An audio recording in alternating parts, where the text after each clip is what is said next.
Сәлеметсіздер ме? Бүгін қазақ тілі сабағы бойынша 3-ші сынып 53-ші сабақ өтетін тақырып баяндауыш.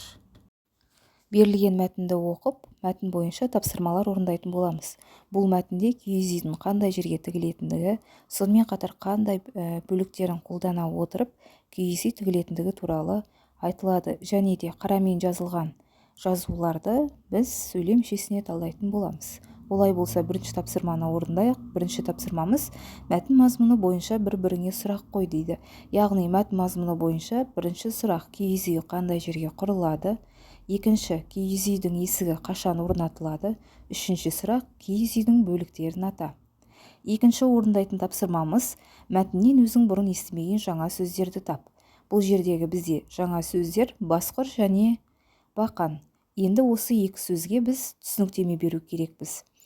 Басқұр дегеніміз киіз үйдің ішін безендіру үшін әрі уық пен керегенің түйіскен жерін сыртынан бастырып таңатын өрнекті қалпақ құр.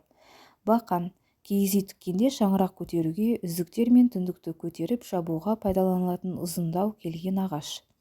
Орындайтын төртінші тапсырмамыз, яғни бұл жерде қарамен жазылған сөздерді жазып алып, қандай сұрақ қойылады және де сөйлемнің қай мүшесіне қатысты екенін анықтау керекпіз. Бұл жердегі біздің сөздеріміз тігіледі, орнатылады, байланады, тартылады, көтеріледі. Яғни не істеледі деген сұраққа жауап бере отырып баяндауыштың қызметін атқарады екен. Жалпы баяндауыш дегеніміз бұл не істейді, не қылды, қайтты деген сұрақтарға жауап беріп баяндауыштың қызметін атқарады. Енді келесі біздің орындайтын тапсырмамыз 10-шы тапсырма: сөйлемдерді көркем жаз. Баяндауыштарды тауып астын сыз. Бұл сөздер сөйлемнің қай мүшесіне қатысты екенін сызып көрсет дейді. Яғни киіз үй тегіс жерге тігіледі. Бірінші сөйлеміміз. Екінші сөйлем: кереге басқұрмен тартылады. Үшінші сөйлем: шаңыраққа уық шаншылады. Яғни бізде бұл жердегі баяндаушымыз тігіледі, тартылады және де шаншылады. Не істеледі деген сұраққа жауап бере отырып сөйлемде баяндауыш қызметін атқарады. Ал сөз табына келетін болсақ, бұл сөз табында етістіктің қызметін атқарады.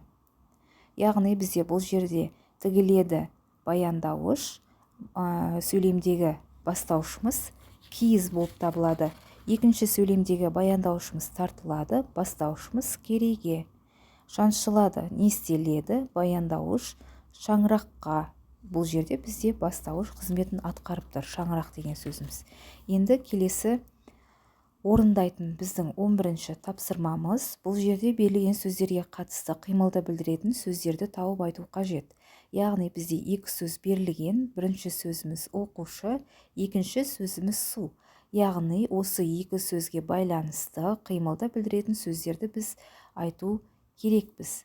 Оқушы бірінші сөзге қатысты қимылды білдіретін етістіктерді айтатын болсақ, оқушы оқыды, күлді, ойнады, жазды. Яғни не істеді деген сұрақтарға жауап береді. Екінші сөзіміз су. Су ақты, жиналды, тамшылады және де жиналды. Яғни бұл сөздер не істеді деген сұрақтарға жауап бере отырып қимылды іс-әрекетті білдіреді. Сөйлемде атқаратын қызметі не істеді деген сұрақ қойғаннан кейін баяндауыш болады. Яғни сөйлемде баяндауыш қызметін атқарады.